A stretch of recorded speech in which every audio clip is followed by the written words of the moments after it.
habilitar, por favor, la función para compartir pantalla? Claro, doctor.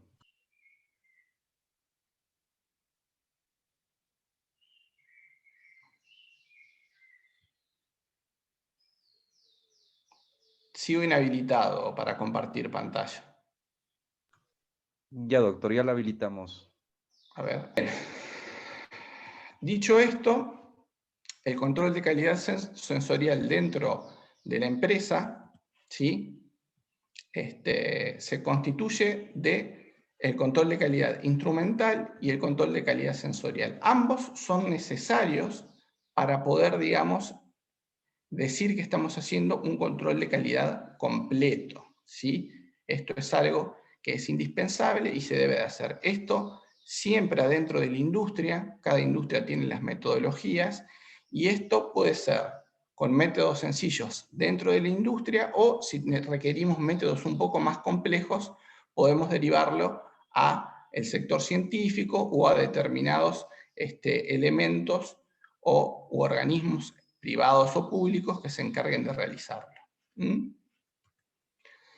En síntesis, el objetivo final del control de calidad sensorial o de la aplicación de métodos y tecnologías sensoriales dentro de la empresa es asegurar que ningún producto fracase por culpa de sus propiedades sensoriales. ¿Sí? Esta es la premisa fundamental que debemos tener dentro de la empresa cuando nosotros hacemos un control de calidad sensorial o instrumental, o lo que sería correcto, la conjunción de ambos. Esa es la premisa que ustedes deben saber, y siempre, si están a cargo del control de calidad de una empresa, es lo que deben garantizar a la hora de tener un producto en el mercado. ¿Sí?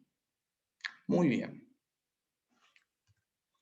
¿Cuáles son las condiciones para desarrollar un análisis sensorial? Bueno, esto en determinadas ocasiones, cuando son ensayos, por ejemplo, de aceptabilidad y se trabaja con consumidores, y ensayos sencillos se pueden hacer directamente en los establecimientos donde se requieran, pero cuando esos ensayos requieren de una complejidad adicional, necesitamos un espacio físico específico para desarrollarlos.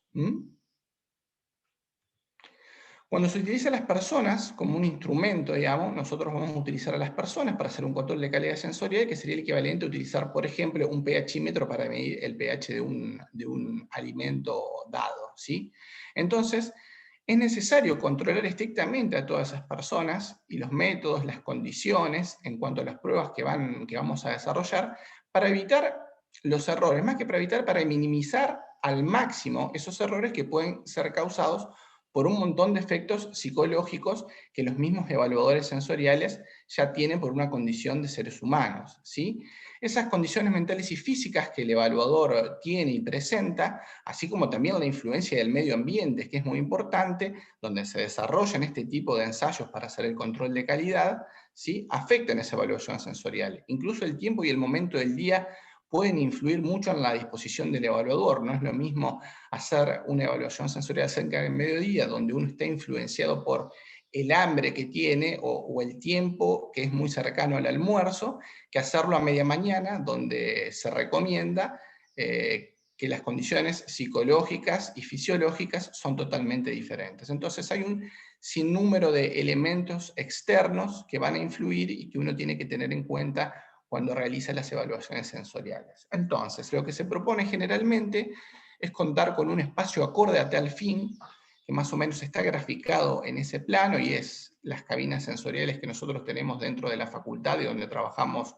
muchísimo, en donde podemos ver, por ejemplo, que en la parte 6 se ingresa a una sala de espera y los participantes, los evaluadores entrenados o los consumidores, de acuerdo a las pruebas a realizar, ingresan por aquí, por una puerta, ¿sí?, individual, a lo que son las cabinas sensoriales, ¿sí?, para hacer la evaluación propiamente dicha. Esas cabinas tienen que cumplir determinadas normas, están bajo normas ISO, ya vamos a ver alguna fotografía, y después debemos contar con una sala de captura digital de datos o de procesamiento de datos, una sala de preparación de muestras, ¿sí?, y de almacenamiento también, y una sala de discusión para cuando se aplican, por ejemplo, los ensayos descriptivos con paneles entrenados. Si ustedes se fijan bien, generalmente el consumidor o el evaluador va a ingresar en este sistema y no va a ver nada más que la sala de ensayo sensorial, y va a salir todo lo que pase Por el otro lado, es ajeno a él y no influye en su concepción para realizar la evaluación propiamente dicha. ¿Sí? Acá les presento una foto de evaluaciones de cabinas sensoriales, en donde generalmente van a ver que van a contar con alguna computadora o tablet. Aquí tiene una ventanita que se levanta y por el otro lado se le presenta la muestra a quien va a evaluarla. Generalmente esta foto no la tiene, pero nosotros la tenemos un sistema aquí de drenaje en donde uno puede devolver alguna muestra o enjuagar la boca y eliminar el líquido, ¿sí? Y una mesa para que trabaje tranquilo con las muestras y con las planillas o la computadora en caso de tener un sistema digital. ¿Mm? Lo importante es que estén separados, que no se escuchen unos con otros para no tener juicios comparativos o ser persuadidos por la opinión de otro, y que cada uno evalúe en ese espacio de manera tranquila, amena, ¿sí? Y sin ningún tipo de estorbo, por así decirlo, las muestras que se le van a presentar y poder dar un juicio lo más objetivo posible. Entrando ya directamente en las herramientas que se utilizan para hacer el control de calidad sensorial, que son las herramientas un poco tradicionales, vamos a ver que existen tres grandes grupos o tres grandes áreas. ¿Sí? Vamos a contar con pruebas discriminativas, con pruebas descriptivas y con pruebas afectivas. ¿Sí? Empezando con lo que son las pruebas discriminativas, ¿sí? Representan una de las herramientas analíticas más interesantes y más útiles para los profesionales en la disciplina, porque estas se utilizan mucho para determinar si dos productos difieren o no entre sí, lo cual, por ejemplo, podría dar lugar a la sustitución de un ingrediente o de algún producto, ¿sí? Y también, obviamente, si pueden determinar si dos productos no presentan diferencia, pueden determinar si esos productos presentan diferencia entre sí. Aquí es muy interesante. Esta es una herramienta muy sencilla y que tiene mucho valor a la hora de arrojar un resultado cuando, ¿sí?, nos dice que dos productos no tienen diferencia. Es decir, vamos al ejemplo de que tenemos un producto en donde estamos desarrollando, por ejemplo, un queso. Nosotros cambiamos el proveedor de cloruro de calcio, uno de los ingredientes que estamos utilizando, y queremos ver si ese nuevo proveedor de cloruro de calcio afecta en algo a la calidad sensorial del queso, o al momento de formar la cuajada, por ejemplo, y que se traduzca en alguna textura diferente en el queso luego transcurrida la maduración. Nosotros hacemos un ensayo de este tipo que es muy sencillo, se puede hacer dentro de la empresa sin ningún tipo de problemas, y nos arroja que las diferencias no existen. Entonces nosotros decimos, bueno, muy bien, podemos hacer el cambio de proveedor porque el nuevo es mucho más económico que el anterior. Entonces ahorramos costos, tenemos una ganancia más alta y no hay ningún problema. Ahora, si cuando hacemos ese ensayo nos dice que los productos sí difieren, el problema de estas pruebas es que no nos dicen cuál es el tipo, la magnitud y la dirección de la diferencia. Entonces ahí estamos en un problema. Estas pruebas, lo que nos están diciendo aquí es, pasen a otro tipo de pruebas que van a ser las descriptivas, en donde ahí sí van a saber en dónde radican las diferencias, las magnitudes y las direcciones, para poder ya enfocarnos un poco más específicamente en el proceso y ver cómo podemos solucionarlas. ¿Mm? Hay varios tipos de pruebas discriminativas, ¿sí?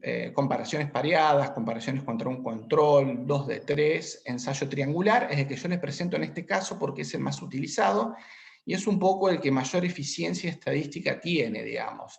Las comparaciones pareadas tienen un 50% de probabilidad de que el evaluador dé una respuesta correcta cuando en realidad no la es, ¿sí? Mientras que el ensayo triangular, al presentar 3 muestras, esa probabilidad disminuye a 33,3, lo cual nos pone un poco más a resguardo.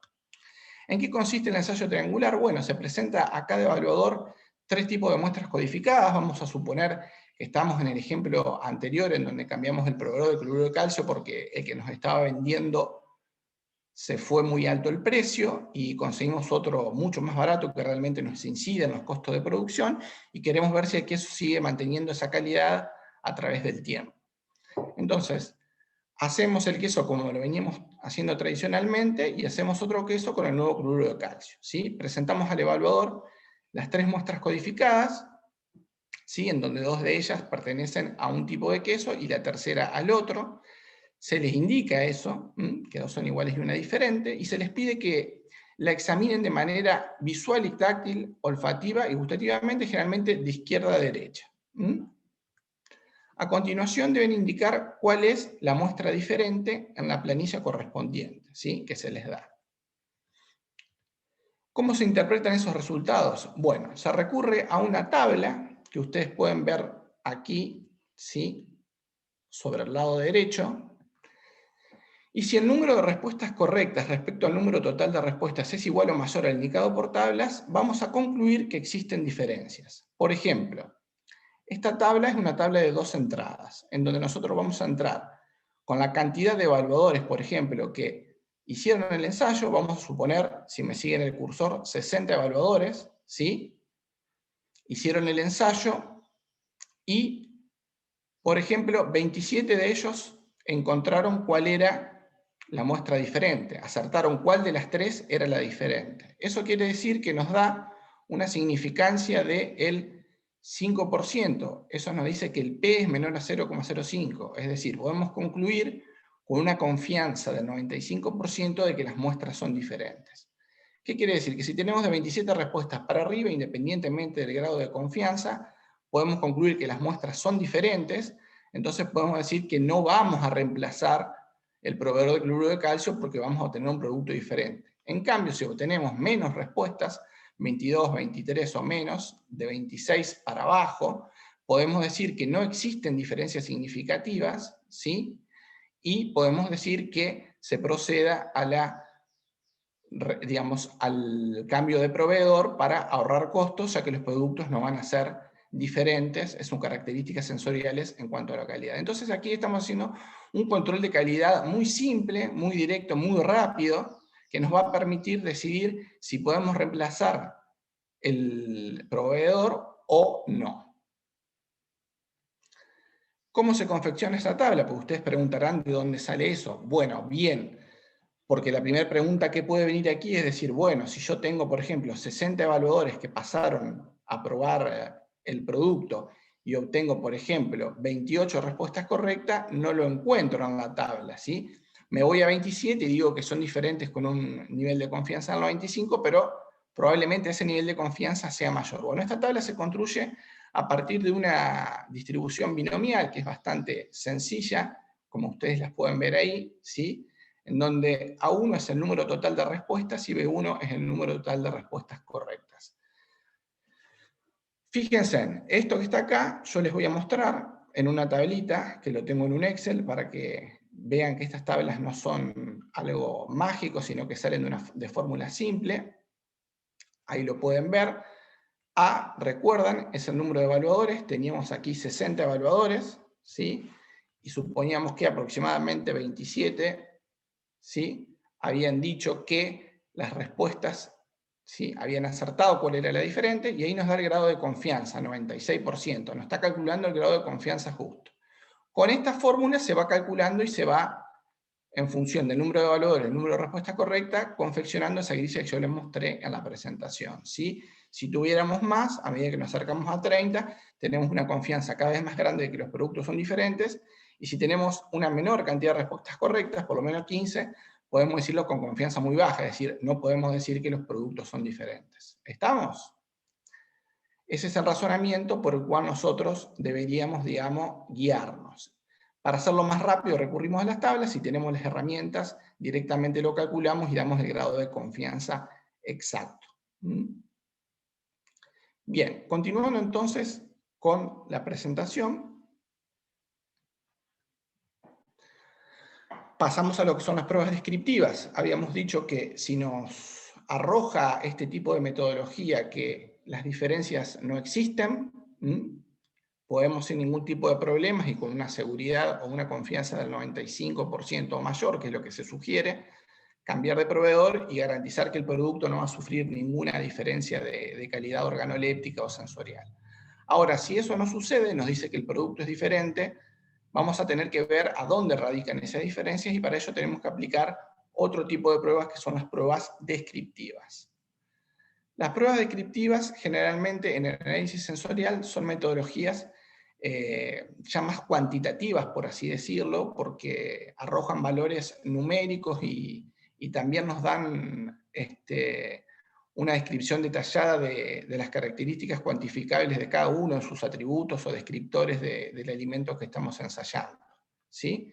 Estos métodos de discriminación comprenden, digamos, una descripción absolutamente completa de los productos y proveen una información, una base para determinar las características sensoriales que realmente son importantes para la aceptabilidad. Ojo con esa palabra que yo les marqué en verde, ¿sí? Que son importantes para su aceptabilidad. No quiere decir que con esto determinemos que el producto es o no es aceptable, ¿sí? Eso es otro tema de discusión que lo podemos abordar en pruebas afectivas y que tampoco vamos a llegar a una conclusión, vamos a estar un poco más cerca, pero no en pruebas descriptivas como la de este tipo, ¿sí? Nos van a guiar hacia cuál es la aceptabilidad del producto, nos van a decir cuáles son los atributos que tenemos que mejorar o hacia dónde tienen que ir ciertos atributos y descriptores para que el producto sea aceptable, pero no vamos a poder medir directamente la aceptabilidad de ese producto alimenticio. Este tipo de pruebas relacionan variaciones de procesos o formulaciones con cambios sensoriales de manera directa, ¿sí? Aquí tenemos pruebas como, por ejemplo, el perfil de textura, el perfil de sabor, y el más utilizado de todo, porque es una conjunción de los métodos que recientemente nombré, más algunos descriptores adicionales que no están contemplados en los mismos, que es el análisis cuantitativo descriptivo, el QDA, en sus siglas en inglés, que es Quantitative Descriptive Analysis, que es muy ampliamente utilizado, pero generalmente no en las industrias, sino en instituciones que se dedican a esto, y ya vamos a ver por qué. La primera nos está diciendo que tenemos que tener un panel entrenado para llevar adelante el ensayo. Tener un panel entrenado no es nada fácil. Para entrenar un panel en general se requiere aproximadamente de entre 6 y 8 meses, y entre 8 y 12 personas, como vamos a ver más adelante, con lo cual las empresas generalmente no pueden invertir en tiempo de los mismos operarios que estén trabajando para conformar un panel entrenado y estar convocándolos continuamente a evaluar productos. Entonces, desarrollarlo dentro de una empresa, el análisis descriptivo es un poco complejo. No tanto el análisis, como vimos en primera instancia, discriminativo, que es más sencillo porque se presentan 3 muestras, por ejemplo en el triangular, se prepara muy rápido, se hace pasar a los miembros de la empresa, dice cuáles son las diferentes y se concluye muy rápido con esa tabla o con esa fórmula. En cambio aquí no, aquí ya que requerimos que la gente esté entrenada, que tenga un entrenamiento prolongado, ¿sí? Lo cual es bastante complejo porque quita tiempo en los labores que tienen que desarrollar en cada una de sus áreas a los empleados, ¿sí?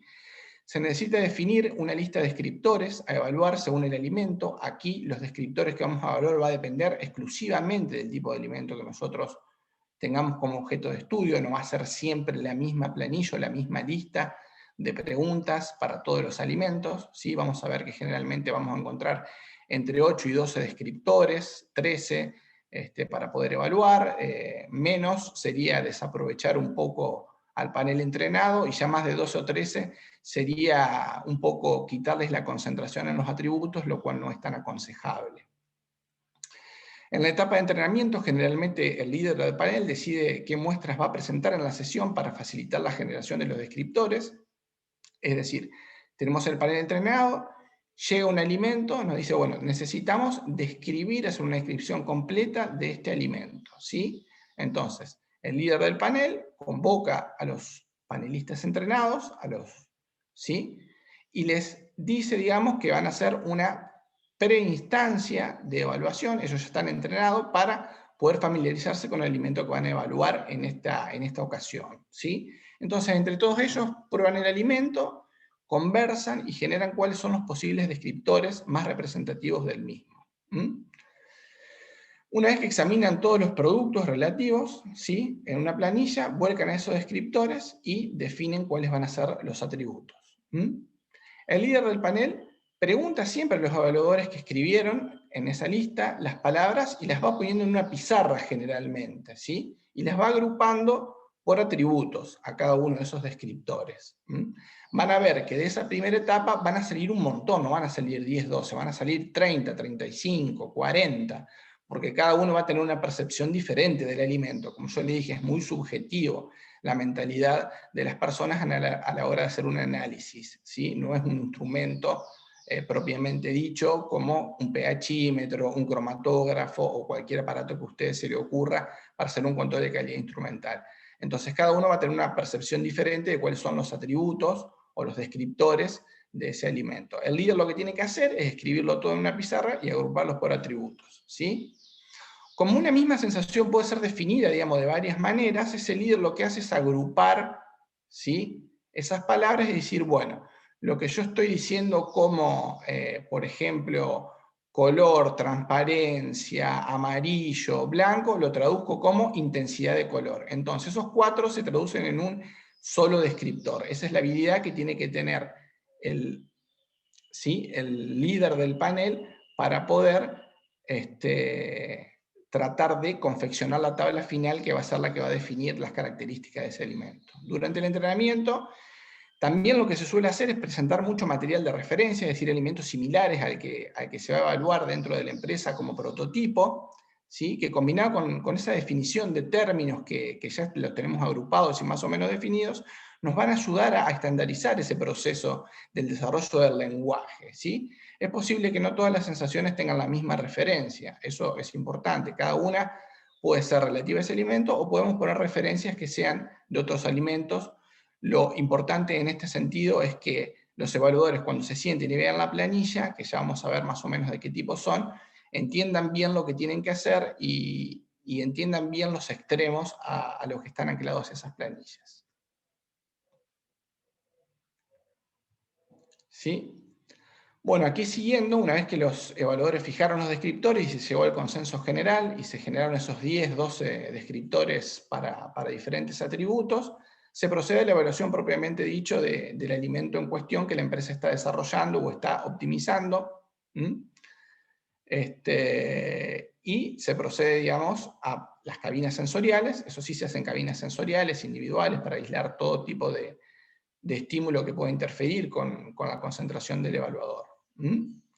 Las principales características de este método es que mide todas las características sensoriales, es decir, siempre que se le pide a un evaluador que excluya ciertas sensaciones, tales como el aroma, o que solamente evalúe un gusto, no es apropiado, ya que existen interacciones. Aquí no lo vemos, digamos, porque es una charla que tiene un determinado tiempo y hay que amoldarse, pero hay una disciplina completa que es la interacción entre los sentidos y está absolutamente demostrado que existe una interacción continua entre los sentidos. Es muy difícil aislar uno solo, como yo le decía originalmente. Entonces, digamos, este tipo de ensayos, los ensayos descriptivos, en donde estamos preguntándoles características texturales, características visuales, características gustativas, lo que hace es realmente evaluar cada uno de esos atributos, cada uno de esos descriptores, pero en conjunción con los demás, que es lo más representativo a cómo trabaja el cerebro y el sistema sensorial de un ser humano. ¿Sí? Para obtener la medida de una sensación es conveniente medir todas ellas, eso es lo que se dice, esto responde al principio de la interacción de los sentidos. Lo que se puede hacer también, y una de las ventajas características, es analizar varios productos a la vez, ¿sí? Esto es muy bueno porque generalmente lo que van a ver ustedes es que los seres humanos somos muy buenos evaluadores en lo relativo y no somos buenos en lo absoluto. Si no dan un producto y no tenemos cómo compararnos o dónde anclarnos, generalmente tenemos una tendencia de desvío bastante grande con respecto a la media de todo el panel. En cambio, si evaluamos 2, 3 o 4 y empezamos a comparar unos con otros indirectamente a nuestra mente, vamos a dar respuestas mucho más eficientes para cada uno de ellos. Eso es una concepción que el ser humano tiene naturalmente, que el evaluador, después luego del entrenamiento que realiza durante tiempo, lo va minimizando, pero que siempre es bueno presentar más de una muestra para tratar de eliminar este error o ser más eficientes a la hora de realizar la evaluación. Como yo les decía, generalmente son entre 8 y 12 evaluadores, ¿sí? Porque si son más de 12 es muy difícil mantener la atención de todos en la etapa de discusión, es muy difícil llegar a consensos y se torna un poco compleja la discusión para generar la planilla final de descriptores y atributos, mientras que con menos de 8 existe el riesgo de confiar en pocos evaluadores y tener pocas respuestas. Siempre nosotros decimos que mientras más respuestas tengamos, estadísticamente mayor va a ser la confianza con la que tengamos de ese resultado. Pero bueno, en este caso no vamos a recurrir a más de 12 por cuestiones de practicidad, ni a menos de 8 por cuestiones estadísticas. Otra de las características que tiene es que el líder del panel o el que está a cargo siempre de realizar el estudio los va monitoreando a estos evaluadores, es decir, va a lo largo del tiempo viendo cuál es su performance dentro del tipo de productos que van evaluando, ¿sí? Y lo que puede hacer dentro de esa performance es definir cuál es la confiabilidad que tiene cada uno de ellos, ¿sí? Esto se mide, digamos, obteniendo respuestas repetidas para un mismo producto. Si siempre dan el mismo valor para el mismo producto, son evaluadores que no están perdiendo, digamos, objetividad y que están funcionando muy bien.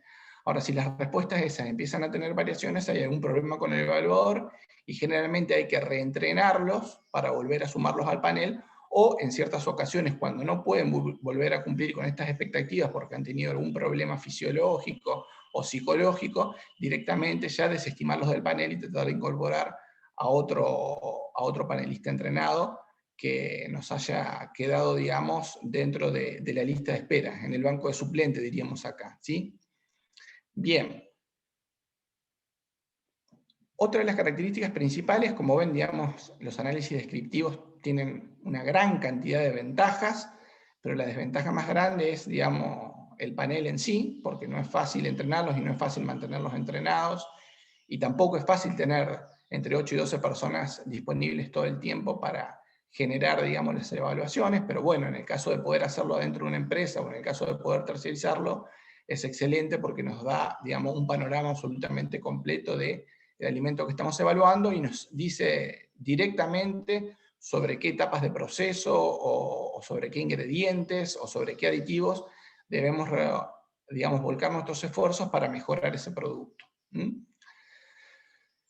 Bueno, esto que emplea descriptores obtenidos con consensos tiene que ver con la etapa de discusión, que ya lo dijimos en un lenguaje sensorial. Digamos, acá no se permiten juicios de preferencia, o sea, nadie dice, qué sé yo, este alimento es bueno, es malo, es rico, o descriptores como raro, extraños, sino que brindan una información, digamos, extremadamente puntual, ¿sí? El descriptor debe ser bien definido. Por ejemplo, si nosotros estuviéramos haciendo un análisis de dulce de leche repostero, por poner un ejemplo, ¿no?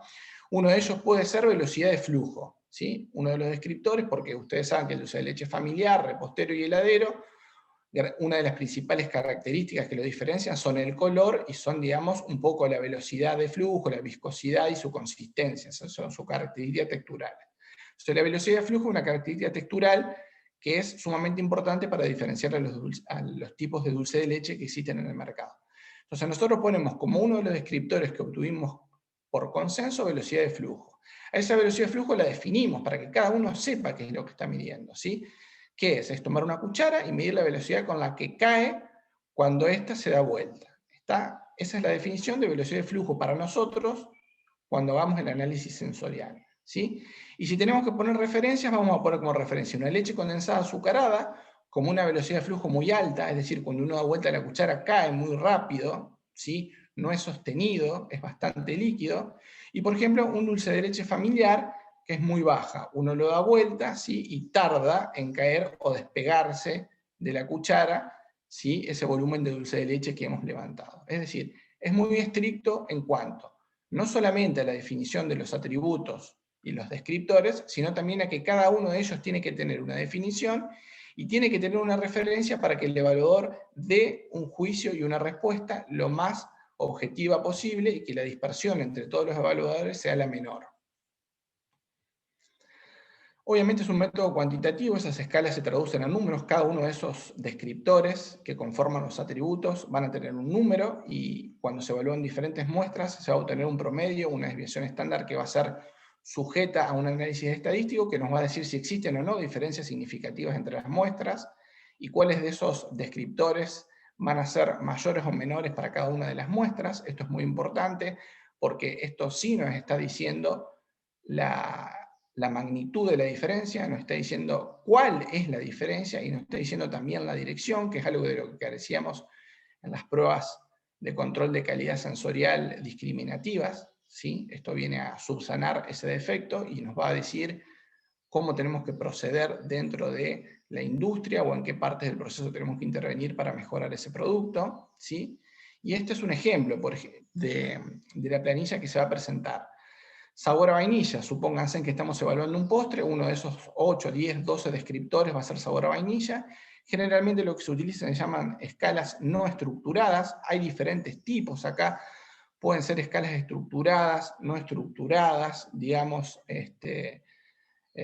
hay un sinnúmero de alternativas, pero van a ver que la que más se utiliza son las escalas no estructuradas ancladas en los extremos o ancladas en este caso en 1 y en 9. Esta escala tiene 10 centímetros de longitud medidas con una regla, ¿sí? Y a los evaluadores se le pide que, por ejemplo, prueben las muestras y marquen cuánto sabor a vainilla tienen. Se le da una referencia, como vimos anteriormente, y ellos van a marcar, por ejemplo, la muestra número 225 acá, la muestra número 332 acá, y la muestra número 527 acá, ¿sí?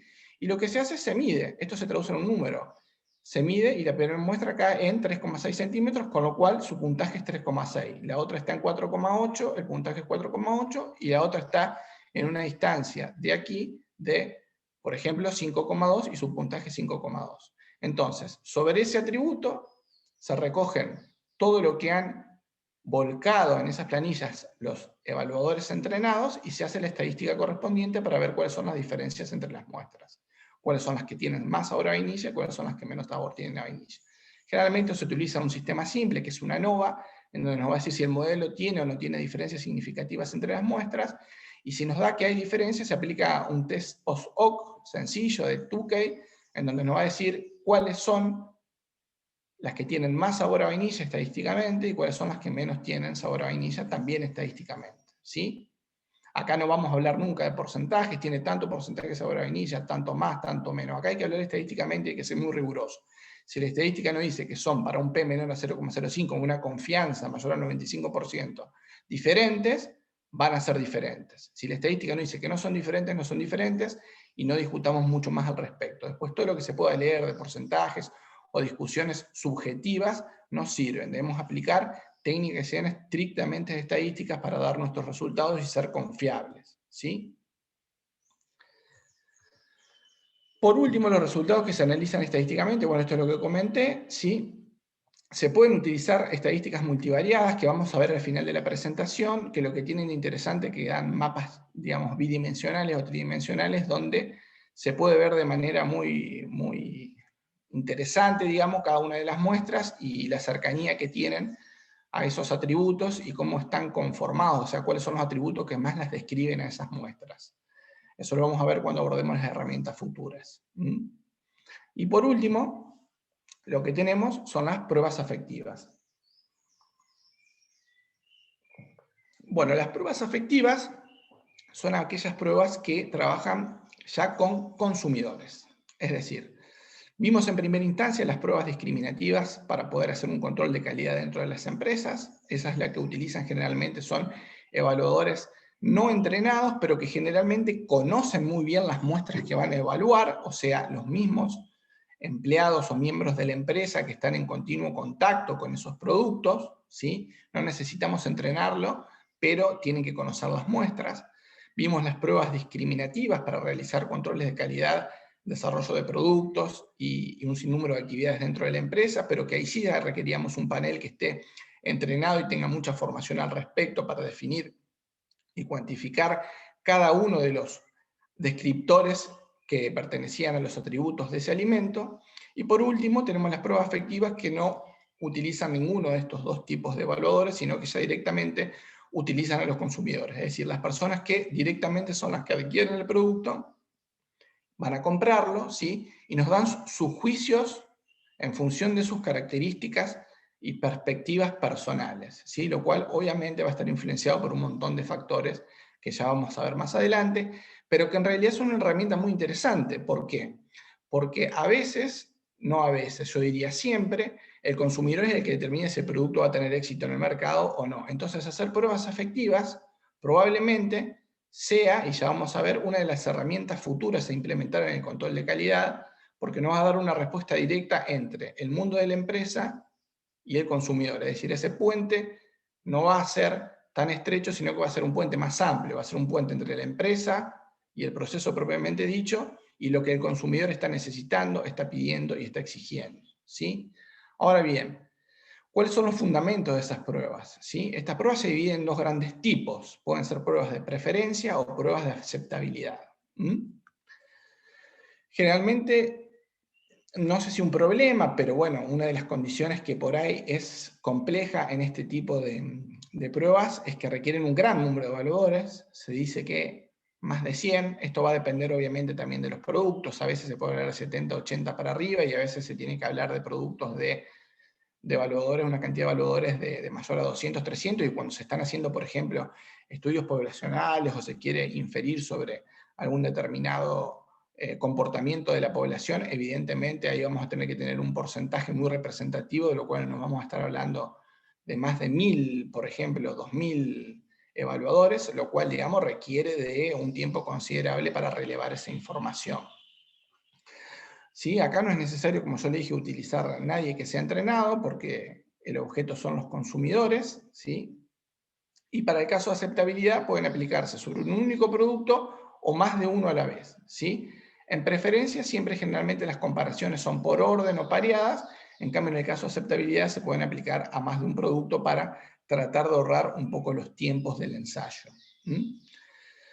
De carácter cualitativo, son estas pruebas afectivas, es decir, miden respuestas subjetivas, como por ejemplo, ¿qué muestra prefiere? Es decir, las de preferencia son cualitativas, nos va a decir sobre dos muestras cuál es preferible por encima de la otra, pero vamos a incurrir en lo mismo, no vamos a saber mucho en dónde está la diferencia o cuál es el grado de la diferencia, la magnitud o la dirección. En cambio, cuando nos vayamos un poquito a las pruebas de aceptabilidad, ya vamos a entrar en un campo un poco más cuantitativo, donde se le va a asignar un valor al nivel de agrado del producto, ¿sí? Que generalmente va a ir entre me disgusta muchísimo y me gusta muchísimo, que se va a plasmar en lo que se denominan escalas hedónicas. Estos ensayos de preferencia, en primera instancia, dijimos había de preferencia y de aceptabilidad dentro de estas pruebas afectivas, se basan en la elección de dos productos, ¿sí? O dos muestras, en función de su nivel de preferencia, más o menos, digamos, que el consumidor exprese. Lo bueno que tiene esto es que se puede hacer generalmente, si uno está, por ejemplo, evaluando un helado, se puede hacer una sucursal de una heladería. Si uno está evaluando, por ejemplo, un yogur, se puede hacer en la sucursal de un supermercado. Es decir, esto es un poco más versátil en cuanto a las condiciones medioambientales del desarrollo. Lo que uno quiere acá es que el consumidor dé su respuesta dentro del ámbito que normalmente lo consume, ya si bien es en su casa o por ahí de camino a casa y demás. Entonces no es tan importante aislarlo. Lo que queremos es que nos dé una respuesta lo más natural posible, porque eso es lo que él va a experimentar cuando consuma ese producto o cuando tenga que seleccionarlo, ¿sí? Uno de los casos de ensayo de preferencia es la comparación pareada. Hay varios tipos de ensayos, de todas las pruebas que yo les he mencionado, pero bueno, yo fui eligiendo una para cada una por cuestiones de tiempo, para que se vaya entendiendo un poco cómo es el mecanismo de utilización y de implementación de este tipo de técnicas, ¿sí? Entonces, en esta prueba lo que se presenta es a los panelistas, que son los consumidores, de muestras codificadas con 3 dígitos siempre. En el análisis sensorial las muestras se codifican con 3 dígitos elegidos al azar, ¿sí? Números, por ejemplo, la muestra 1 va a ser la 322, la muestra 2 va a ser la 534, etc. Hay tablas, si a uno le cuesta poner números aleatorios que nos van a permitir elegir al azar esos números aleatorios, y se ordena. Si vamos a decir, bueno, vamos a hacer la prueba con 100 consumidores, vamos a ordenar la mitad AB y la mitad BA, es decir, a la mitad de los que van a participar del ensayo le vamos a decir que primero prueben la A y que luego prueben la B, y que a la otra mitad de los consumidores le vamos a decir que primero prueben la B y después la A. ¿Esto por qué? Porque si llega a haber una muestra que es de peor calidad que la otra, ¿sí? Acá hay un factor de influencia psicológica sobre el consumidor. Cuando una muestra es muy buena y prueban una muy mala, a la mala tiende a darle un valor mucho menor al que originalmente le daría, ¿sí? Y al contrario sucede lo mismo. Si la muestra es de muy mala calidad y la que le sigue es de muy buena calidad, tiende a dar un valor mucho mayor a la calidad que originalmente le daría si la prueba de manera aislada. Entonces, para eliminar ese sesgo, lo que se hace es balancearlo, ¿sí? Presentar la mitad de una manera y la mitad de otra, para que esos errores se compensen.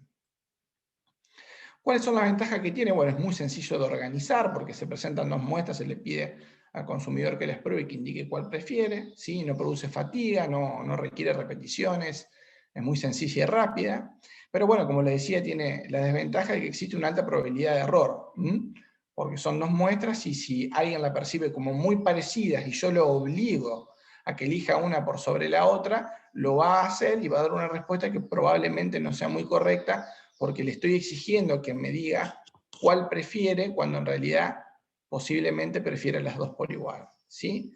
Entonces, como conclusión, de desventajas no miden esa magnitud de la preferencia ni tampoco vamos a conocer cuál es la razón de la preferencia, salvo algunas excepciones que podemos ver más adelante. Vamos a ver un ejemplo. Por ejemplo, consumidores de helado, como le contaban hoy, manifestaron que querían mayor sabor a dulce de leche en un producto. Estaban comprando un helado y decían, bueno, le falta sabor a dulce de leche, nos decían. Nosotros somos los dueños de la empresa, de la heladería, de la planta que produce el helado. Entonces, bueno, tenemos que responder a esa exigencia de los consumidores para poder seguir vendiendo el volumen que veníamos vendiendo.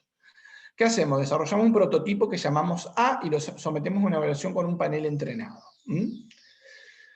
Ese con un panel entrenado, ojo, acá estamos hablando de pruebas descriptivas. Teníamos un panel entrenado, lo terciarizamos, lo sometimos, le agregamos a ese producto un poquito más de esencia de dulce de leche, o le agregamos un volumen más importante de dulce de leche propiamente dicho, y una vez que se procesaron estadísticamente los resultados, ese panel entrenado nos dijo que no tenía mayor sabor a dulce de leche.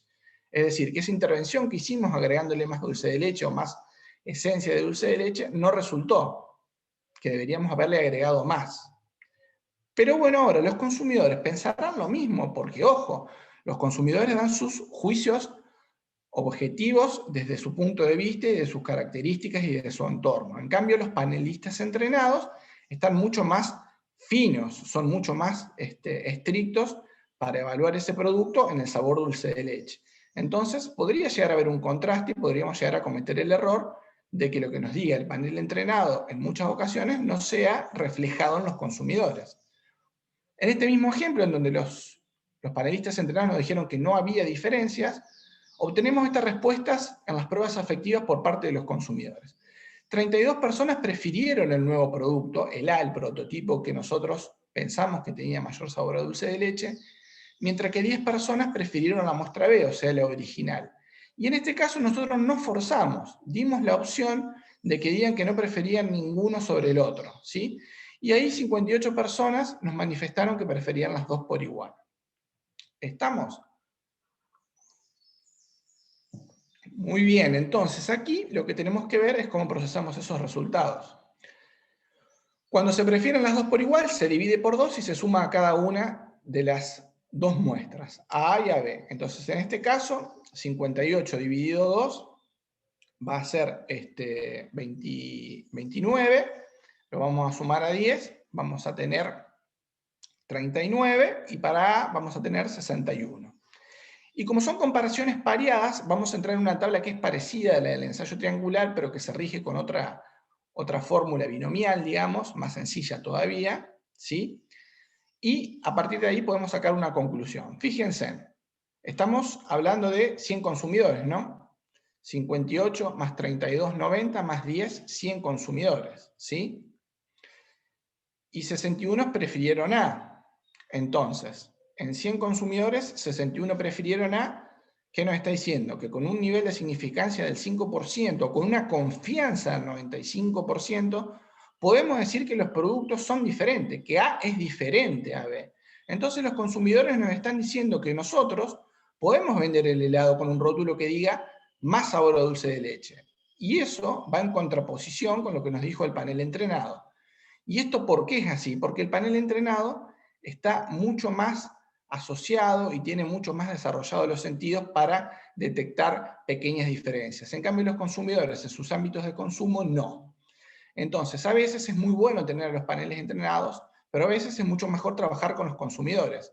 Porque si hubiésemos trabajado con un panel entrenado, hubiésemos tenido que volver atrás y agregar mucho más dulce de leche o más esencia, cuando en realidad los consumidores sí estaban detectando la diferencia y no había ninguna necesidad de reformular el producto para satisfacer sus necesidades. Entonces, como yo les decía, las pruebas afectivas, en este caso, son un puente mucho más largo entre el desarrollo de productos dentro de la empresa y el control de calidad sensorial dentro de la empresa y lo que el consumidor realmente está necesitando, está exigiendo, está, digamos, demandando, ¿sí? Por eso son muy importantes las pruebas afectivas y son las que vamos a ver representan las nuevas tendencias de control de calidad futura. Dijimos que dentro de esas pruebas afectivas estaban las de preferencia, pero también tenemos las de aceptabilidad. Las pruebas de aceptabilidad son pruebas que permiten estudiar si un producto gusta o no gusta, o cuánto gusta, ¿sí?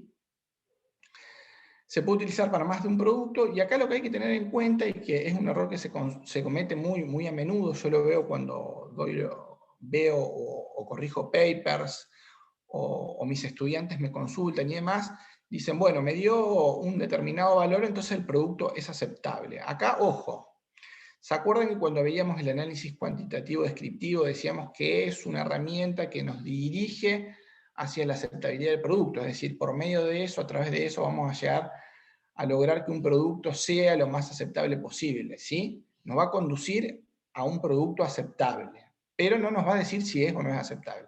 Aquí estamos un poco más cerca porque medimos directamente la aceptabilidad, pero ojo, la respuesta la tenemos que dar siempre de manera numérica, estrictamente numérica. Nunca podemos hacer conjeturas en función de si, por ejemplo, hacemos una escala del 1 al 9 y ese producto nos da que tiene una aceptabilidad de 7,1, decir, bueno, si tiene 7,1, que es mayor al grado de indiferencia que 5, es aceptable. No, eso no es así, es un error grave, porque para algunos consumidores algo aceptable puede ser de 6 puntos, para otros de 7 y para otros de 8. Entonces, esa respuesta es absolutamente subjetiva. Uno tiene que remitirse a dar los valores de aceptabilidad que obtiene en el ensayo. Obviamente, en una escala del 1 al 9, si un producto da una aceptabilidad de 8, 8,2, evidentemente es una aceptabilidad muy alta y seguramente ese producto va a ser aceptable para los consumidores, pero nosotros tenemos que cuidarnos de dar las respuestas de manera muy técnica. Como profesionales, eso es parte de nuestra responsabilidad. Generalmente en este tipo de pruebas se utiliza escala hedónica, como les había mencionado, ¿sí? Que pueden ser, digamos, con palabras o con frases o dibujos que el consumidor va a marcar en determinadas escalas y que se van a transformar en un valor numérico que va a poder ser procesado de manera estadística. A partir de esos puntajes relativos que uno obtiene de las distintas muestras que somete a evaluación, se puede inferir cuál es la más aceptable. No cuál es aceptable y cuál no es aceptable. Ojo acá. ¿Cuál es la más aceptable o cuál es la menos aceptable? O hacer un ranking, un grado de aceptabilidad de esas muestras, ¿sí? Siempre y cuando nos lo diga un análisis estadístico. Generalmente lo que se utiliza son escalas hedónicas de este tipo. Aquí le puse un ejemplo, una escala hedónica verbal de 7 puntos. Sería que se le pida al consumidor que pruebe la muestra o las muestras y para cada una de ellas describa o ponga en cada uno de los cuadraditos cuánto le gusta, ¿sí? Si le gusta mucho, si le gusta poco, si le disgusta, si le es indiferente, etc. Y también lo que se suele utilizar también son escalas hedónicas faciales. Por ejemplo, acá hay una de 5 puntos, que son escalas que se utilizan generalmente cuando se trabaja con poblaciones que tienen analfabetismo, es decir, que no saben leer, o muy utilizadas también para hacer estudios sensoriales con consumidores que sean de la población de niños, ¿sí? Este tipo de emojis, que son tendencias muy nuevas, son muy aceptadas en las poblaciones infantiles y realmente ellos lo entienden mucho mejor en cuanto a la sensación que perciben de un alimento, la asocian directamente con una carita. Y cada una de estas escalas se transforma en un valor numérico. Por ejemplo, acá va a ser 1, 2, 3, 4, 5, 6 y 7 puntos, que después cada una de esas escalas de los 100 consumidores se va a someter a un proceso estadístico. Y lo mismo para la escala hedónica facial. Por ejemplo, este va a ser el equivalente a 5, 4, 3, 2 y 1 en puntaje de aceptabilidad. ¿Qué quiere decir? Que esos cuadraditos, esas frases que están arriba y esas caritas que aparecen abajo se transforman en números, y cuando son muchos consumidores que pasan tenemos muchos números, y esos números podemos traducirlos en un análisis estadístico que nos digan cuáles muestras se aceptan por sobre las otras, o si no hay diferencia de aceptabilidad entre las muestras. Bien. Tendencia futura basada en consumidores, y esto es un poco lo que se viene. Esto, digamos, pertenece y está dentro del mundo de las pruebas afectivas, y es una disciplina, la ciencia del consumidor, como vamos a ver ahora, relativamente nueva, de los últimos 5 o 10 años, que ha tomado un auge y ha ha acelerado las técnicas y la metodología de manera exponencial. Hay cientos de técnicas para tratar de evaluar a los consumidores y tratar de saber lo que ellos sienten, perciben, necesitan, en pos de poder desarrollar los productos que se amolden directamente a ellos y sean directamente el objetivo principal de nuestra empresa, es decir, que tengan un éxito comercial absoluto en el mercado, porque si sabemos lo que ellos quieren, necesitan y nos están pidiendo, y nosotros podemos desarrollarlo mediante esas medidas, no vamos a tener ningún problema en que ese producto sea exitoso. Entonces, estas tendencias futuras en el control de calidad son las que se están imponiendo de manera bastante asidua y rigurosa en los ensayos, lo podrán ver en la literatura y en muchos trabajos publicados. Entonces, lo que nos preguntamos, ¿por qué los trabajos con consumidores? ¿Por qué tenemos que empezar a hacer más trabajos con consumidores? No digo dejar de lado los análisis cuantitativos y los análisis discriminativos, porque son pruebas que son muy válidas dentro de la empresa para salir de situaciones rápidas de compromiso, para tomar, digamos, conclusiones dentro de la empresa, pero ya cuando se habla de proyectos grandes, trabajar con consumidores es muy interesante porque sus respuestas nos guían de manera mucho más directa a lo que nosotros deberíamos y pretendemos desarrollar.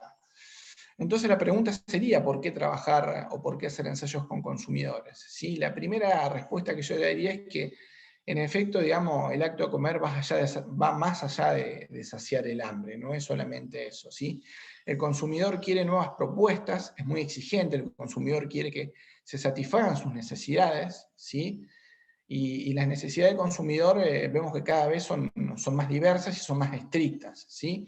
Ya aquí el precio no puede ser ya un factor determinante a la hora de adquirir un producto. Nosotros podemos movernos con un mismo producto en diversos sectores o fragmentos de mercado, en el sector, digamos, tradicional, en el sector de delicatessen y en diferentes fragmentos de mercado, en el consumidor no le da tanta importancia al precio, sino que busca realmente características específicas de un determinado producto.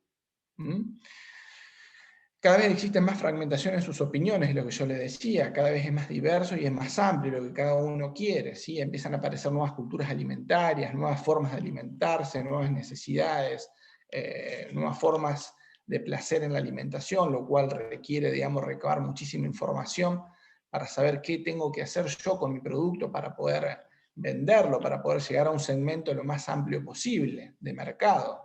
Fíjense, empezamos hablando de lo sensorial, de control de calidad, y ya estamos hablando de marketing, de segmentos de mercado. Fíjense en cómo todo se va entrelazando y la importancia que tiene evaluar sensorialmente los productos o conocer cómo los consumidores o los panelistas entrenados o los miembros de la empresa pueden contribuir a que realmente el desarrollo de nuestros alimentos, de nuestros productos, sean absolutamente exitosos, ¿sí? En la actualidad los consumidores demuestran patrones de consumos, como yo les decía, cada vez más exigentes, conocen mucho más sobre los alimentos, no es como antes, están mucho más informados, se leen un poco más los rótulos nutricionales, tienen tendencias a cuidado de salud, porque las enfermedades crónicas no transmisibles, como por ejemplo la presión, enfermedades cardíacas, la cantidad de grasa que tienen los alimentos, que antes no se le daba tanta importancia al consumidor, ahora le da importancia, lo lee y generalmente tiende a seleccionar alimentos que sean más saludables. Otro tema de discusión es el que viene a continuación, creo que lo mencionaban del rotulado. Otro tema de discusión es si esa información está accesible o no. Bueno, evidentemente el etiquetado frontal y otras estrategias que están siendo aplicadas paulatinamente a nivel Latinoamérica creo que son muy eficientes y efectivas para que el consumidor tenga la información clara para la selección de los productos que quiere en pos de cuidar su salud o de saber seleccionar cuáles son los alimentos que cumplen sus requerimientos, pero bueno, eso seguramente lo han abordado otros colegas o lo abordarán en charlas siguientes. Los consumidores esperan que los productos sean seguros, saludables y que tengan una calidad sensorial alta, en síntesis, digamos. Tenemos que conocer cuáles son las creencias, las actitudes, los conocimientos, las motivaciones, las experiencias que tienen los consumidores para garantizar ese éxito comercial del producto. Es decir, acá estamos hablando ya de entrar, como les decía al principio, en campo de la psicología, de la sociología, porque estamos hablando de experiencias, motivaciones, expectativas, Es decir, el análisis sensorial y el control de calidad sensorial se vuelve algo un poco más complejo que abarca áreas de todo tipo, con lo cual, digamos, lo convierte en una herramienta muy robusta, digamos, para evaluar la perspectiva de mercados y para poder transformar y transferir esa información recolectada en nuestros sistemas de producción para lograr alimentos que realmente cumplan con la mayor cantidad de expectativas que presentan los consumidores y garantizar ese éxito comercial, como yo les decía. De ahí surge lo que es la disciplina de la ciencia del consumidor, a partir de lo que decimos, que es una ciencia multidisciplinaria, como recientemente les marqué, ¿sí? Que abarca todas estas áreas que ustedes pueden ver ahí: economía, psicología, sociología, marketing, etcétera, etcétera. Más allá de las características sensoriales propiamente del alimento, ¿sí? Intenta conocer la percepción global sobre el producto que tienen esos consumidores y sus características extrínsecas. Está constantemente en evolución. En las últimas décadas los cambios de los patrones de consumo, si uno lee, son cada vez más acelerados. ¿Y esto a qué se debe?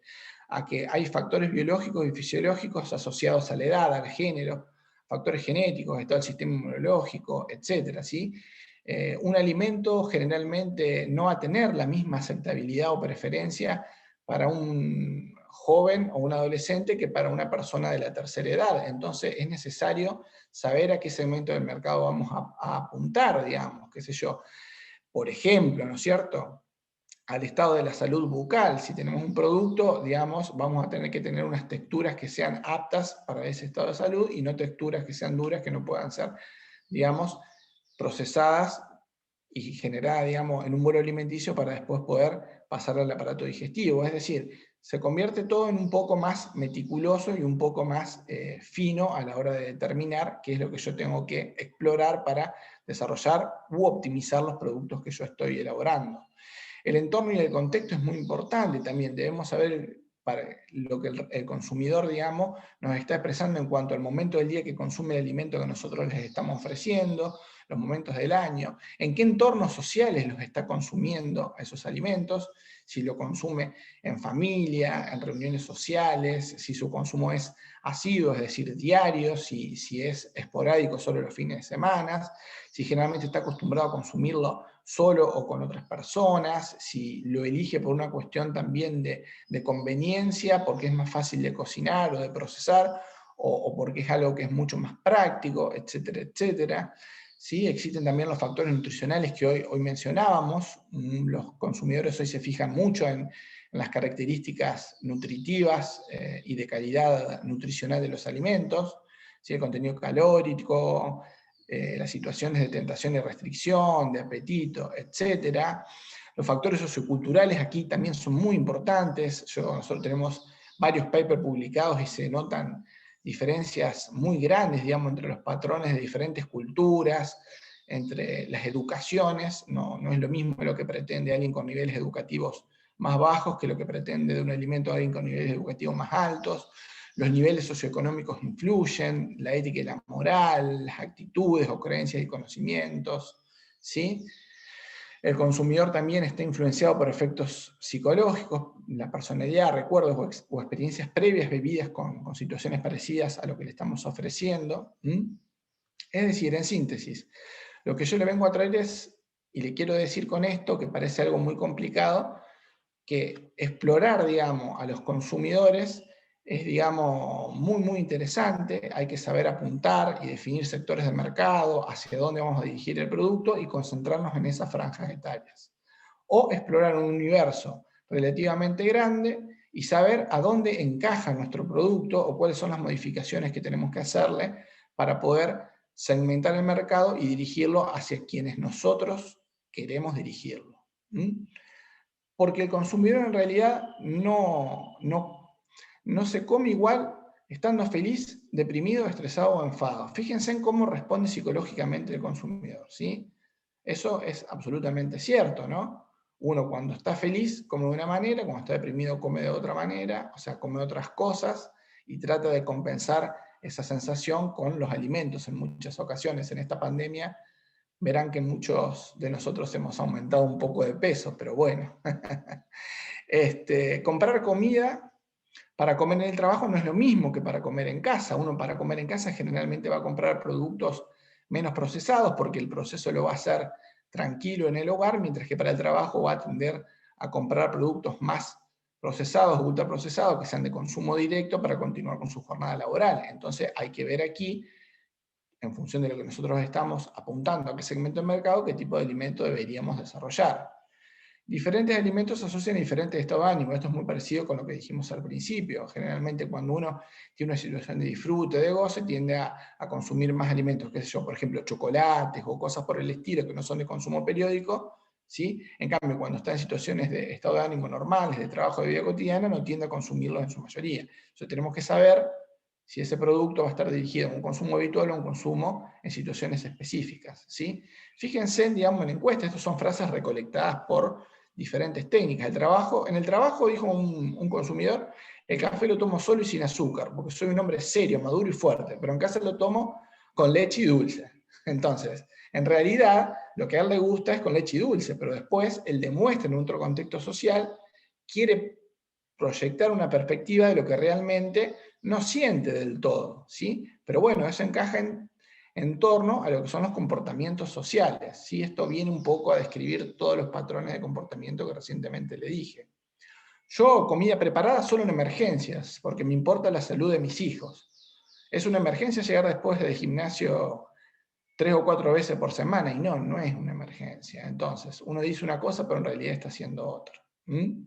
Y entonces hay que ver los patrones de comportamiento. El consumidor, en general, en conclusión, con estas frases que yo les tiro libremente, no hace lo que dice, no dice lo que piensa y no piensa lo que siente en gran parte de las actitudes presenciales. Es por eso que tenemos que recurrir a técnicas específicas para poder explorar el comportamiento del consumidor, ¿sí? Y ver, digamos, de qué manera vamos a desarrollar los productos para que se puedan amoldar a sus necesidades y podamos realmente garantizar ese éxito de mercado. Las técnicas, digamos, estas nuevas técnicas de control de calidad o que se utilizan con consumidores son infinitas, ¿no? Bueno, no infinitas, pero tienen una gran cantidad de técnicas. Yo aquí les puse algunas, como por ejemplo, que yo, CATA, TCATA, TDS, cuestionarios o escalas de opinión, preguntas abiertas, preguntas cerradas, escalas de adecuación, listado libre de palabras, mapas proyectivos, escalas just about right, que es justo lo correcto, etcétera, etcétera. Yo le puse algunas, después ustedes lo buscan y ven que es cada una de estas. Está mi mail al final de la presentación a disposición de ustedes para que vean, digamos, o me hagan las consultas que sean necesarias en función de lo que ustedes necesiten explorar un poco más. No tenemos el tiempo suficiente para ahondar en ello, pero bueno, les voy a dar un ejemplo, que es, por ejemplo, el CATA, que es el Check That I'll Apply, ¿sí? Que puede ser es una metodología estática y tiene su versión dinámica, que es el TCATA, el Temporal Check That I'll Apply, ¿sí? Que se utiliza para caracterizar a los productos en base al lenguaje de los consumidores. Por ejemplo, aquí tienen, y yo se los voy a agrandar un poquito para que lo vean, una típica planilla de CATA. Fíjense. Lo que se le hace es al participante, se los invita a participar, se les pregunta algunas características de género, masculino, femenino, las edades. Fíjense en que yo ya ahí estoy relevando género, estoy relevando fragmentos de edades. Ahí mismo puedo poner también, si yo quiero, el nivel educativo y todas las características sociodemográficas que a ustedes se les ocurran, para después ver y segmentar y saber cuáles son las respuestas de cada uno de esos sectores, ¿sí? Se les pide que firmen que ese es su consentimiento que dan para realizar la prueba, y se les pide, por favor, que indiquen las sensaciones que se le viene a la mente cuando prueban el producto. Tan sencillo como eso. Prueben el producto y marque lo que a usted se le viene a la mente. Entonces esa es la respuesta más natural del consumidor. Obviamente, todo esto que nosotros ponemos acá son características que se han discutido con un panel, digamos, experto en el tema, ¿sí? Y que ha definido esos atributos para el alimento y que tiene una cierta lógica también, porque generalmente se pone uno y se pone uno opuesto, ¿sí? Para balancearlo. Pero bueno, para no ahondar tanto en el tema, se le pide que marque, ¿sí? Marcará generalmente en promedio, nosotros vemos que un consumidor de todo eso marca entre 3, 4 y 6, 7 atributos, no más que esos. A continuación se le pide con una escala hedónica, fíjense, se combina el kata con una prueba de aceptabilidad con una escala hedónica de 9 puntos, ¿sí? Estructurada, lo cual va a ponderar el gusto que tiene sobre ese alimento, y después el puntaje que le va a dar lo va a relacionar con los descriptores aquí que ha seleccionado. Entonces los descriptores que se repiten en puntajes más altos van a estar más asociados al gusto o a la preferencia de los consumidores. Y finalmente se le puede preguntar, ¿sí? Esto es optativo, si el CAT es solamente esta primera parte que vemos acá. Es optativo agregar una escala hedónica para saber el gusto, pero lo que nos va a decir también es dónde está el liking, se llama, dónde está el gusto de la gente, ¿sí? Lo que a la gente le gusta inconscientemente, porque está poniendo y no sabe esa relación que después estadísticamente vamos a hacer nosotros. Y asimismo le podemos preguntar también en esa misma encuesta que marque las características que debería tener el producto ideal para ellos. Es decir, si está probando un yogur, el yogur que ustedes probaron y arriba marcaron cuánto les gustó y cuáles eran los atributos que sentían. Ahora marque cuál debería tener para que sea ideal para ustedes ese producto. Y lo va marcando, ¿sí? Bien, ¿cuál es el resultado de eso? El resultado de eso es un mapa de este estilo, que fíjense en que es muy visual, muy lindo, muy atractivo, en donde en 2 dimensiones se explica la varianza del sistema. El PC1 y el PC2 lo que te dice es que 60 más 34, por ejemplo, que es 94, el sistema puede explicar el 94% de la varianza. O sea, es un nivel muy alto, es decir, estamos explicando muchísimo cómo se están comportando y respondiendo los consumidores. Y lo que vemos acá es cómo se distribuyen en este mapa bidimensional, digamos, en diferentes planos, todos los atributos que pusimos.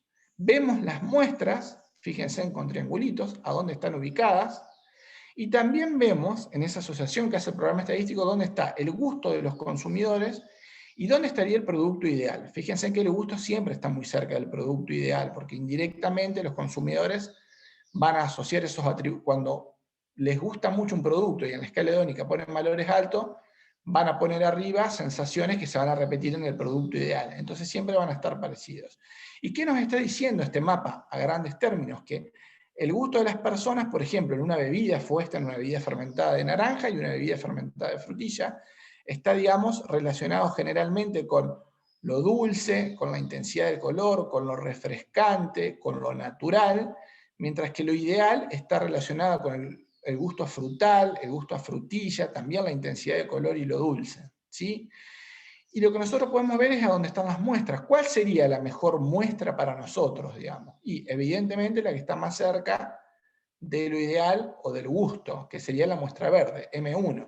Fíjense, M2 y M3 ya se alejan de lo que es ideal y de lo que es el gusto, y M3, por ejemplo, está caracterizada porque es más astringente, más seca, y tiene, digamos, sabores más artificiales, mientras que, por ejemplo, la muestra M2 tiene, digamos, un sabor más láctico, un color más claro, o es más amarga, que son cosas que la gente no está buscando.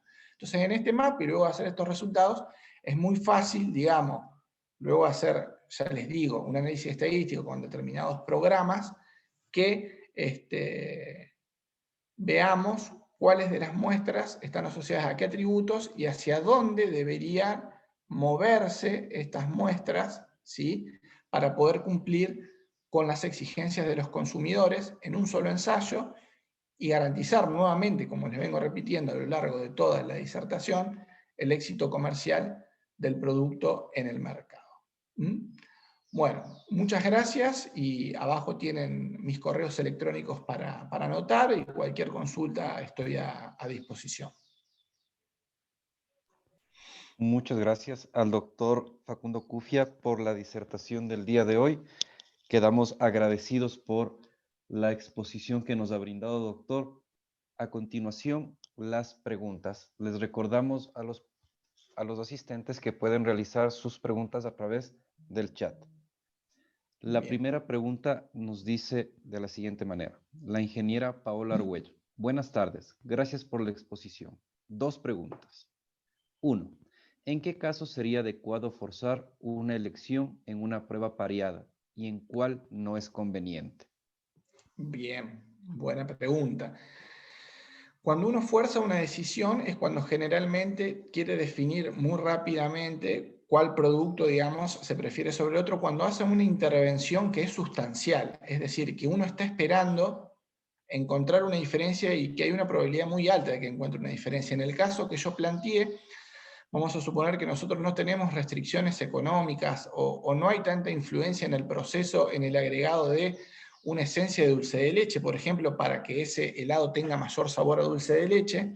Entonces, nosotros poniendo, qué sé yo, un 5 o un 10% más de esa esencia, o un 15 o un 20% más, no nos va a influir sobre los costos. Entonces, agregamos directamente una buena cantidad y directamente forzamos a que elijan, porque si agregamos una buena cantidad estamos seguros de que, o estamos casi seguros de que ese nuevo producto los consumidores lo van a considerar como con más sabor a dulce de leche. Ahora, si esa variable es crítica, si esa esencia, por ejemplo, es muy cara y no es lo mismo agregar el 5 que el 10, ahí directamente vamos a empezar a probar con las concentraciones más bajas posibles, en donde no vamos a saber los resultados y no vamos a forzar a que los consumidores elijan uno por sobre el otro, cuando sabemos que muchas veces no la van a poder detectar. Entonces ahí sí le vamos a dar la posibilidad de que digan de que no encuentran una preferencia por sobre la otra. Esos serían los casos específicos en donde uno podría optar por una prueba o por la otra. No sé si explico o aclaro la pregunta, ingeniera. La siguiente pregunta nos dice, considerando la micro y pequeña industria, ¿las pruebas afectivas serían su principal herramienta de evaluación sensorial? Bueno, las microindustrias o las industrias pequeñas, estamos hablando de industrias en donde, por ejemplo, trabajan 5, 6, 10 personas, tienen, yo diría que tres alternativas. La primera alternativa es hacer pruebas discriminativas, porque eso directamente los mismos que trabajan, generalmente las pruebas discriminativas se necesitan entre 20 y 40 personas que hagan, por ejemplo, un ensayo triangular. Si tienen 10 personas trabajando, pueden hacer repeticiones, hasta 3 repeticiones, con lo cual son 30 y cumplen tranquilamente con esas características. Esa es una opción, ¿sí? Si el resultado es que hacen un cambio, como yo les expliqué, de algún ingrediente que lo obtienen mucho más barato y les reduce los costos, y no hay diferencias, no hay ningún problema, y en el caso de que les detecte diferencia, bueno, ahí ya esa microempresa debería empezar a ver a dónde está la diferencia para tratar de optimizar. En ese caso, lo recomendable sería que las pruebas descriptivas las derive a un organismo que la haga y lo tercerice al servicio. Y la tercera sí es directamente que trabaje con consumidores, porque es algo relativamente accesible, pero para ello debería tener alguna persona que esté muy bien formada en herramientas estadísticas y en ciencias del consumidor, porque es muy lindo verlo, es muy claro y es muy eficiente, pero requiere, digamos, de mucho conocimiento estadístico y de qué prueba aplicar en determinados contextos y cuáles no, para poder, digamos, tener resultados que realmente cumplan con los objetivos que nosotros estamos buscando. La doctora Belén Bravo nos pregunta, buenas tardes, ¿cuál considera que es la mejor forma de determinar de forma certera las preferencias de productos? Bueno, no hay una mejor forma. El análisis sensorial, como yo le dije, es muy subjetivo, digamos. Eso va a depender de múltiples factores, con lo cual no se puede decir que hay una metodología mejor que la otra. Inclusive va a depender de si yo tengo dos productos o tengo más de dos productos, porque yo lo que le di el ejemplo de una comparación pareada de preferencia, pero puede ser un ordenamiento por ranking, por ejemplo, que tiene otra metodología de estudio totalmente diferente, donde se les pide a los participantes que ordenen las muestras de izquierda a derecha según su preferencia, las que más prefieren primero y las que menos prefieren hacia la derecha, y ahí puede uno utilizar 4, 5, 6, 7 productos, y son dos cosas totalmente diferentes que apuntan a objetivos totalmente diferentes, porque va a depender de la cantidad de muestras. Entonces, no existe, digamos, una forma más adecuada de determinar la preferencia de los consumidores. Yo, digamos, si Belén, digamos, me preguntase, yo lo que le diría es que si uno quiere ser un poquito más eficiente, efectivo y seguro al dar una respuesta, lo indicado sería aplicar por ahí pruebas afectivas del tipo de aceptabilidad, porque las escalas hedónicas, por ejemplo, nos dan un número de aceptabilidad, y ese número, ya sea de 1, de 2, de 3 o de 10 muestras, nos va a representar cuánto le gusta al consumidor. Y ahí podemos hacer las comparaciones de cuánto lo va a aceptar o no a una muestra sobre las otras. Entonces, eso va a depender del contexto, no hay una prueba que sea mejor que otra, pero en general, digamos, las pruebas de aceptabilidad y las escalas son un poco más rigurosas que las de preferencia. La ventaja que tienen las pruebas de preferencia es que son más sencillas y más rápidas de hacer. A través de nuestros enlaces de YouTube que estamos transmitiendo en vivo, nos llega la siguiente inquietud. ¿Cuáles son los recursos necesarios para el control de calidad sensorial? Bueno, eso es variable y depende mucho de la empresa, ¿sí? Los recursos necesarios son, para una empresa pequeña, por ejemplo, al menos contar con algún espacio dedicado a las evaluaciones, en este caso discriminativas, que suelen hacer las pymes, ¿sí? En donde se puedan sentar y puedan hacer el ensayo, y contar por lo menos con un líder que guíe y arme las pruebas, que generalmente en las pymes no se le va a pagar a un experto en sensoriales o descártenlo, sino que el encargado del control de calidad va a ser el que tome la punta de la lanza y estudie sobre el tema y haga las preparaciones de los ensayos. Entonces, digamos, por ese estilo, la necesidad simplemente sería un espacio físico y la capacitación del encargado de calidad o de alguna persona que pueda llevar adelante esas pruebas. Para el caso de las pruebas afectivas en las microempresas, las necesidades son las de que la persona que esté a cargo de realizarlos se familiarice con las técnicas, estudie, cuente con los programas estadísticos adecuados, los sepa manejar y sepa interpretar los resultados. Y para el caso de las pruebas descriptivas, en las pymes generalmente se terciariza, y en las grandes empresas, si se puede conformar un grupo de panel entrenado, se lo conforma, pero generalmente lleva mucho tiempo, es muy complejo, y también es muy complejo mantener a esos panelistas entrenados en una buena performance, con lo cual generalmente se terminan derivando a entidades que lo realizan, como por ejemplo instituciones públicas o privadas. Nosotros, como nos dedicamos a hacer, digamos, análisis sensorial, tenemos nuestro panel y hacemos muchísimos servicios con la industria no hace un análisis cuantitativo descriptivo, sino que generalmente lo terceriza con nosotros. Pero en términos generales, para las empresas tanto pequeñas, medianas y en cierta medida gran parte de las grandes también, lo que les acabo de decir, un pequeño espacio y personal capacitado para hacer las pruebas discriminativas y personal idóneo que maneje herramientas estadísticas y que sepa qué tipo de pruebas debe emplear con consumidores en función de los objetivos que busca, serían las necesidades que debería cumplir para poder llevar adelante un control de calidad sensorial dentro de la empresa, independientemente del tamaño de lo que yo les estoy explicando. La siguiente inquietud nos dice, ¿el análisis sensorial y el análisis organoléptico son diferentes o es un símil?